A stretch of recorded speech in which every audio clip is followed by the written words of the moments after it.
Good afternoon, ladies and gentlemen, and welcome from Christchurch, or welcome to Christchurch on the south coast of England. I'm just out with a couple of friends having a coffee, and we decided to have a little walk around the grounds of the ruins. And whilst I'm not a content creator on this topic necessarily, I have been taking a closer look at it recently. It's something that fascinates me. And I remember watching a video not so long ago by a gentleman called Paul Cook, fellow Brit, comes from Portsmouth, I think, or somewhere down that area. Anyway, and he was talking about how ruins, I'm paraphrasing now, on grass mounds might well be the ruins taking your eye off what it's built on. So I'll give you an example, the Tor in Glastonbury. Right, everyone talks about the Tor and it's on a ley line and this, that and the other, but what about the mound that's underneath it? And it got me thinking, and myself and Paul, who's with me now, but he's just having a little walk around the grounds behind me, we were talking and thinking, well, hang on a minute, does that apply also to this? So this is just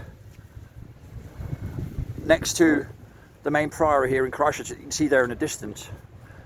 And here we have a ruin that is clearly on, obviously, a grass mound, but if you look at the shape of the mound, it looks like they've taken a chunk off and put that ruin there. So if you look at it the way I'm looking at it now from this angle, if you followed the lines left and right up to a point of convergence, the top of that possible pyramid, let's say, would be roughly about where the top of that ruin is, right? Now, what if this isn't about the ruin here either, but it's about what it's built on? So you have a ruin there, and then behind me, you have this ruin here. So what if they use the stones that they've taken out of that mound that used to be maybe something else, perhaps a type of pyramid, to then build that ruin and that ruin to accompany the priory in the background there, which is supposed to be an old Saxon building. You know, we went round the corner earlier down to the quayside, for example, and there are buildings there that's supposed to have been built in 1086, for example, and yet the architecture is absolutely primitive compared to that building in the background, not the wooden pavilion in the front here on the bowling green, by the way. Yeah. So a lot of stuff that doesn't add up. I mean, I'm going to definitely do another video on this, and I'm going to take a closer look around the actual priory building, because there are lots of things that have been added, taken out, whatever. You can see where windows used to be, or not windows, where openings used to be, I should say.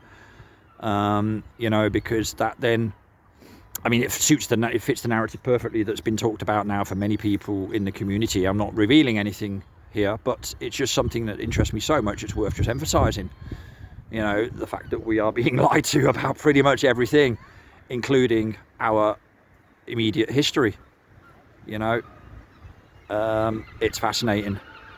So you're surrounded really by a storyline, a narrative that just doesn't make sense when you take a closer look. And I think that's the moral of the story. Question everything, you know. Approach things with eyes wide open, and then you tend to come across things. Nothing to do with conspiracy theory or anything like that. It's just to do with asking questions. Why not? We're allowed to. We're entitled to. But anyway, there you go. I thought I'd just bring that one very quickly, because it was something that was on my mind, and I just noticed lots of discrepancies. You know, like entries to buildings that are far too low, or that, you know, the lack of symmetry because clearly things have been added or taken away and all that sort of stuff. Yeah, and then of course this here is quite interesting. Anyway, there we go.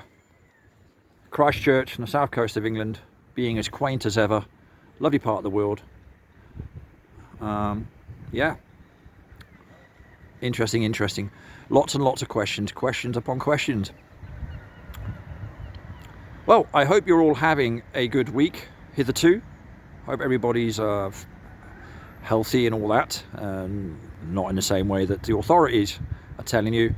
You know, and I hope everybody's staying sane in all of this. And yeah, if I don't put a video out or anything before the new year, then I wish you all a very serene and peaceful new year. And I'll see you all on the other side, as it were. It's only a calendar, isn't it? Okay. Then thank you very much for tuning in, and we will speak soon. Some of you sooner. Bye bye for now.